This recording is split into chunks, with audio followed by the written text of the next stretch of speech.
कहते किसको है? योगा है किस बला का नाम? योग पतंजलि कहते हैं चित्त वृत्ति निरोध है, योग है। चित्त और वृत्तियों का निरोध करना है। चित्त एक पुरुष है और वृत्ति एक स्त्री है। चित्त जो है बुद्धि के अधीन रहता है और वृत्ति मन के अधीन रहती है। तो मन और बुद्धि का निरोध करना, उनको जो है अपने कंट्रोल में करना ही योग है। मन चंचल है, क्यों कि हमारा जो हृदय है उसके अंदर खून की दो धाराएं गिरती हैं और दो धाराएं वहां से बाहर जाती हैं। जब तरल पदार्थ में कोई चीज ऊपर से गिरेगा तो उसमें तरंगे उठती हैं। तो जो हृदय नाम की कटोरी है उसमें जब ऊपर से जल गिरेगा, खून गिरेगा खून के अंदर, तो उसमें तरंगे उठेंगी। वो तरंगे चारों दिशाओं में, आठों दिशाओं में जाएंगी। एक दिशा का नाम हो गया संकल्प, एक का नाम हो गया विकल्प, एक का नाम हो गया इच्छा, एक का नाम हो गया आवश्यकता। उनको कंट्रोल करना ताकि वो धीमी हो जाए। तो योग का अर्थ है जोड़ना, और योग दो ही प्रकार का है। महाराज महर्षि पतंजलि जी ने तो अष्टांग योग बनाया है, और भगवान शिव और दत्तात्रेय महाराज का क्रिया योग और हठ योग है। क्रिया एक जो है प्रैक्टिकल क्रियाएं हुई, और हठ योग है तो हठ है सूर्य और चंद्रमा, दोनों को जोड़ना है, मिलाना है। जबकि एक मस्तिष्क में है, एक नाभि में है। उन दोनों को मिलाना कोई आसान नहीं है, कहना तो आसान है। और समाधि जब तक नहीं लगेगी, कुंडली जब तक नहीं जागृत होगी, तब तक योग के अंदर सभी तत्व कंट्रोल हो, सभी प्रक्रिया तुम्हारे कंट्रोल हो, तुम्हारा शरीर तुम्हारे कंट्रोल हो, तुम्हारी मन तुम्हारे कंट्रोल हो, तुम्हारी बुद्धि तुम्हारे कंट्रोल हो, प्राण तुम्हारे कंट्रोल हो। तो योग का ध्यान से, जैसे योग में आसन होते हैं, तो योग आसन तो एक आसन है, तो करीब 2-3 आसनों की आवश्यकता है। सिद्धासन, पद्मासन, दोनों आसनों की आवश्यकता नहीं। अगर तुम नोली करते हो तो तुम्हारे आसनों की भी आवश्यकता नहीं, एक सिद्ध और पद्मासन के अलावा। तुम्हारी गुर्दा लीवर सबको फेंक देता है। जो नोली पेट में नहीं घूमता पंखा, वो तुम्हारी सारे पेट की वर्जिश कर देगा। तुम अगर नेति करते हो तो तुम्हारे मस्तक संबंधी जो है सारी बीमारी को दूर कर देगा। तुम धोती करते हो तो तुम्हारे नाल की जितनी फेफड़ों के नाल है, इसमें कफ वगैरह जो भी है, पित्त वगैरह सब साफ कर देगा। बस्ती करने से तुम्हारे मल द्वार में जो बीमारियां हैं सब साफ कर देगा। बजोली से तुम्हारी जो है उर्ज्वता बढ़ा देगा। तो इनके करने के बाद में आसन की आवश्यकता नहीं। आसन तो तब है कि हमको बैठ के ध्यान करना है 4 घंटा 6 घंटा, तो ध्यान में खो जाना है। हमें पता ही नहीं कि कितना समय लगा, 1 घंटा लगा, आधा घंटा लगा। उसके लिए जब आसन सिद्ध होना चाहिए, ध्यान सिद्ध होना चाहिए, उसके बाद आसन, उसके बाद ध्यान होता है। आसन के साथ साथ ही ध्यान भी, प्राणायाम भी, ये चीज़ें उसमें हैं। ये चीज़ें तुम गृहस्थ में रहते हुए कर सकती हो। ध्यान है, प्राणायाम है, पाठ है, जप है, पूजा है, हल्की फुल्की क्रियाएं हैं। बाकी बड़ी क्रिया, कुंडली लगाने वाला काम या समाधि लगाने वाला काम नहीं कर सकते। हो सकता है तुम्हारी डेथ हो जाए, हो सकता है तुम्हारा दिमाग फ्री हो जाए। तो ये विद्याएं सब आज मुक्त जैसी हो रही, क्योंकि न तो कोई इसके लिए पात्र मिल रहा है, और पात्र कोई अगर है तो उसके लिए कोई सक्षम गुरु नहीं मिल रहा है। इसलिए जो विद्याएं मुक्त जैसी हो रही है। ऐसे ही आज से 5-6 हजार वर्ष पहले भगवान जब कृष्ण का अवतार हुआ था, उत्तर प्रदेश आज वर्तमान जहाँ है ये मथुरा वृंदावन में, उनके गर्गाचार्य उनके जो है गुरु जी थे, गुरु पुरोहित थे। तो वो भी सक्षम थे योग में, लेकिन उन्होंने यही कहा नंद बाबा से, अगर कृष्ण को पूरी योग संपूर्ण विद्या सिखानी तो उसको उज्जैन नगरी में संदीपनी महाराज के पास भेजना होगा। वहां जाकर के उन्होंने सुदामा, बलराम और कृष्ण तीनों वहां गए हैं संदीपनी ऋषि के पास, और वहां जाकर के 64 दिन रहे हैं और 64 विद्याएं सीखी। उसके बाद संदीपनी महाराज कहते हैं, हे केशव, तुम सभी विद्याओं में पारंगत हो गए हो, लेकिन अभी प्रैक्टिकल अनुभव नहीं करवाया गया है, बस थ्योरी हुआ है, अभी थोड़ी हुआ है। अब तुम घर जा सकते हो। गुरु जी ने सोचा कि थोड़ी तो हो गई है, प्रैक्टिकल तो हुआ नहीं है, तो अब इनको प्रैक्टिकल कैसे कराया जाए। तो इनको जो है इनकी गुरु माता के द्वारा प्रैक्टिकल करवाया। कृष्ण ने कहा, ठीक है गुरु जी, गुरु दक्षिणा बताइए। तो गुरु गुरु दक्षिणा होती है सामर्थ्य के अनुसार। अगर तुम गरीब हो और तुम्हारे पास केवल 100 रुपया है तो तुम उसमें 1 रुपया भी दोगे तो 1 करोड़ के समान है। लेकिन तुम करोड़पति हो तो तुम 100, 200, 1000, 500 तुम्हारी कोई वैल्यू नहीं है, फिर लाखों में है। तो सामर्थ्य के अनुसार दक्षिणा होती है।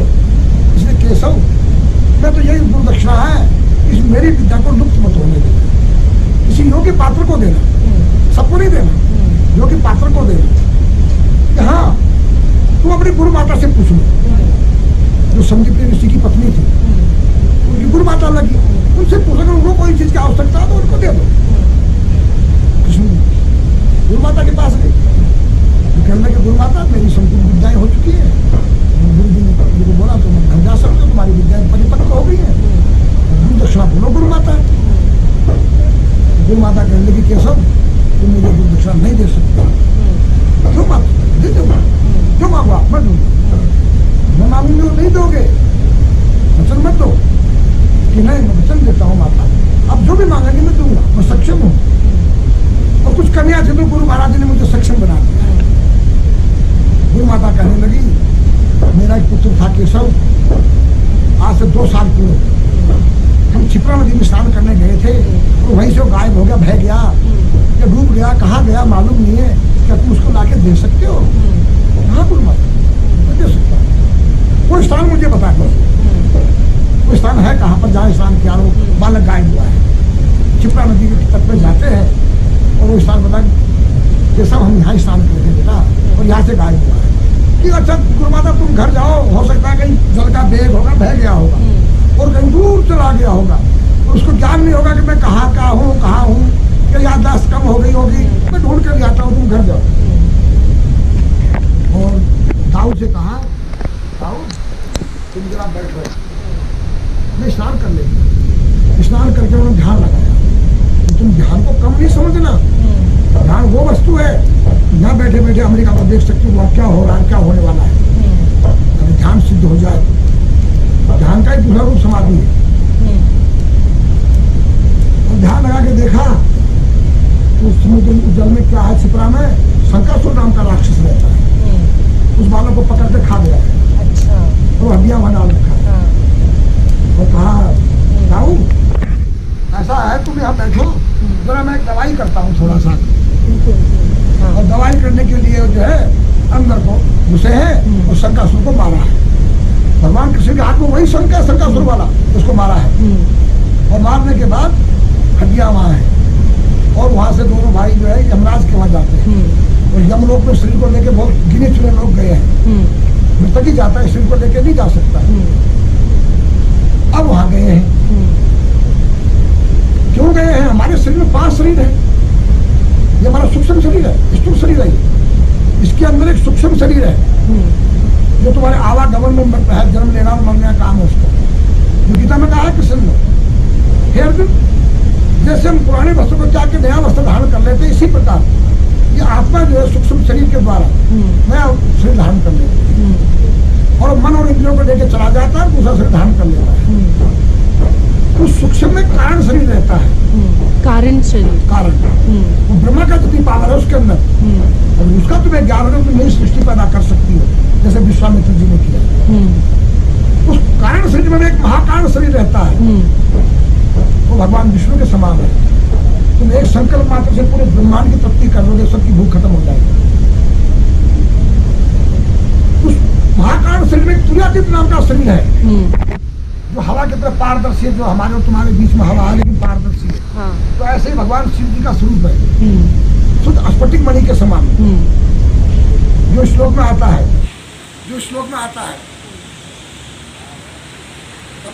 स्फटिक मणि पार्वती शब्द मान, स्फटिक मणि के समान आपका रूप है और पार्वती आपके साथ में है।